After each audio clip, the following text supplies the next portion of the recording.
Assalamualaikum warahmatullahi wabarakatuh. Selamat pagi, selamat sore, dan selamat malam dimanapun para penonton berada. Pada waktu kali ini saya akan menjelaskan tentang rekayasa kendaraan pemotor.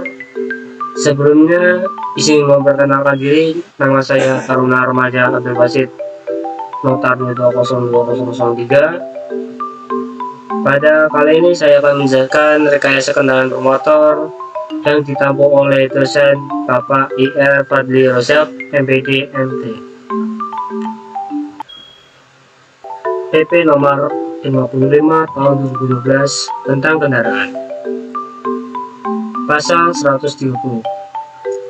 Pasal 130 berisikan tentang ketentuan lebih lanjut mengenai bentuk dan tata cara penerbitan sertifikat uji tipe, diatur dengan peraturan menteri yang bertanggung jawab di bidang sarana dan prasarana lalu lintas dan angkutan jalan.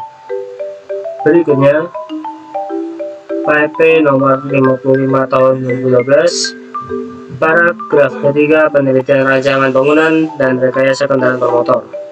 Pasal 131 berisikan tentang penelitian rancangan bangunan dan rekayasa kendaraan bermotor sebagaimana dimaksud dalam pasal 123 ayat 1 huruf B dilakukan terhadap desain A. Rumah-rumah, B. Bak muatan, C. Kereta gandengan, D. Kereta tempelan, E. Kendaraan bermotor yang dimodifikasi yang menyebabkan perubahan tipe, berubah dimensi, mesin, dan kemampuan daya angkut. Penjelasan penelitian rancangan bangunan dan rekayasa kendaraan bermotor sebagaimana dimaksud dalam pasal 123 ayat 1 huruf B dilakukan terhadap desain A. Rumah-rumah, B. Bak muatan, C. Kereta gandengan, D. Kereta tempelan, E. Kendaraan bermotor yang dimodifikasi yang menyebabkan perubahan tipe, berupa dimensi, mesin, dan kemampuan daya. Sebelum melanjutkan penjelasan berikutnya, di sini saya akan menjelaskan tentang zaman sekarang yang banyak anak muda yang dilakukan ketika memodifikasi kendaraannya, yaitu yang pertama merubah mesin. Kebanyakan para remaja pada tahun sekarang merubah mesin dari standar menjadi spesifikasi yang lebih tinggi. Contoh, motor basic 125 dimodifikasi menjadi 200 cc ataupun 150 cc. Pada modifikasi mesin itu ada plus minusnya. Dampak positifnya, mesin dapat meningkat performanya dan dapat dilakukan untuk mengejar waktu yang lebih cepat. Kekurangnya, mesin cepat panas, kemudian bahan bakar tidak bisa asal mengisi, yaitu pada cc 150 ke atas harus beroktan tinggi, misalkan menggunakan pertamax turbo atau bensol. Apabila ketika mesin sudah spesifikasi besar diisi dengan bensin pertalite, akan menyebabkan motor atau piston dalam mesin itu akan baret dan menyebabkan kerusakan pada mesin. Pengertian berikutnya, bak muatan adalah bagian dari kendaraan yang dirancang khusus untuk membawa atau mengangkut barang atau muatan. Kereta gandengan adalah suatu alat yang digunakan untuk mengangkut barang yang seluruh bebannya ditumpu oleh alat itu sendiri dan dirancang untuk ditarik oleh kendaraan bermotor. Kereta tempelan adalah suatu alat yang digunakan untuk mengangkut barang yang dirancang untuk ditarik dan sebagian bebannya ditumpu oleh kendaraan bermotor penariknya. Berikut adalah contoh gambar. Pada gambar pertama ini yang berwarna hijau merupakan contoh bak muatan. Bak muatan ada bak muatan tertutup maupun terbuka. Pada contoh gambar yang tertera di PPT yaitu contoh bak muatan terbuka. Gambar berikutnya, gambar yang kedua adalah contoh kereta gandengan, di mana Pada belakang kendaraan ada satu gerbong lagi buat membawa barang dan pertumbuhan di tengah. Dan gambar berikutnya adalah tempelan. Gambar yang ketiga merupakan gambar kereta tempelan, di mana tumbuhannya berada di depan. PP nomor 55 tahun 2012 tentang kendaraan bermotor pasal 132. Yang pertama, penelitian rancangan bangunan dan rekayasa kendaraan bermotor terhadap rumah-rumah. 2. Penelitian rancangan bangunan dan rekayasa kendaraan bermotor terhadap bak muatan. 3. Penelitian rancangan bangunan dan rekayasa kendaraan bermotor terhadap kereta gandengan. 4. Penelitian rancangan bangunan dan rekayasa kendaraan bermotor terhadap kereta tempelan.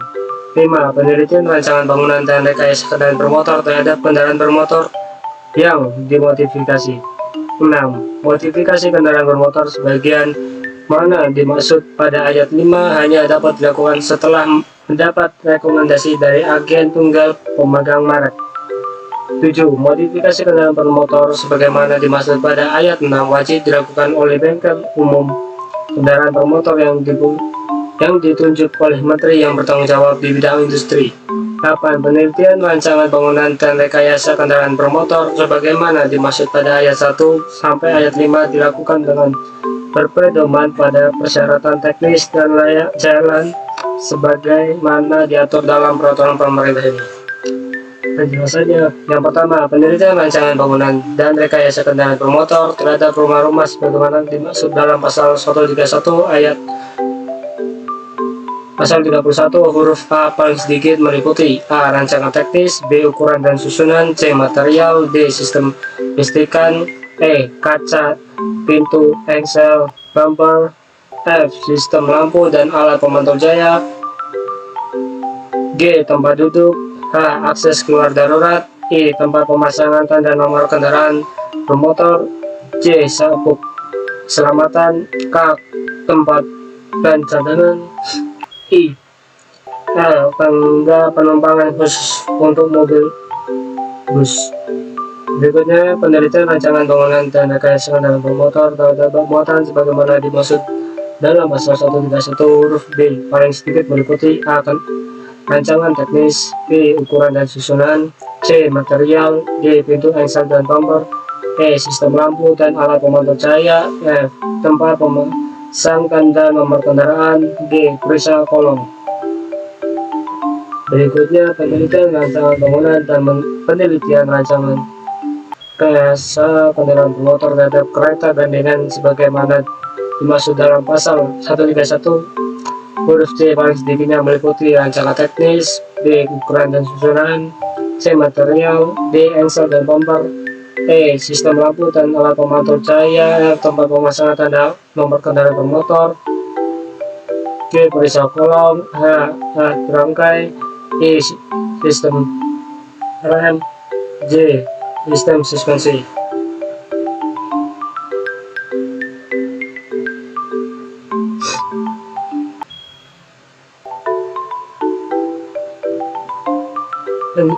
Penelitian rancangan bangunan dan rekayasa kendaraan bermotor terhadap kereta tempelan sebagaimana dimaksud dalam pasal 131 huruf B paling sedikit meliputi A. Rancangan teknis, B. Ukuran dan susunan, C. Materials, D. Engsel dan bumper, E. Sistem lampu dan alat pemantau cahaya, F. Tempat pemasangan tanda kendaraan bermotor, G. Perisai kolong, H.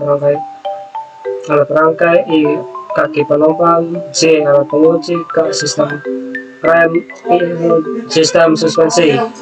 Penelitian rancang bangunan dan rekayasa kendaraan bermotor terhadap kendaraan bermotor yang dimodifikasi sebagaimana dimaksud dalam pasal 131 huruf E paling sedikit meliputi A. Rancangan teknis, B. Susunan, C. Ukuran, D. Materials, E. Kaca, pintu, engsel dan bumper, F. Sistem lampu dan alat pemantau cahaya, G. Tempat pemasangan tanda nomor kendaraan bermotor. Jadi ada pemaparan pada kali ini. Terima kasih telah menonton video pemaparan saya. Mohon maaf ada kesalahan kata maupun yang tidak disengaja, mohon maaf. Sekian dari saya. Wassalamualaikum warahmatullahi wabarakatuh.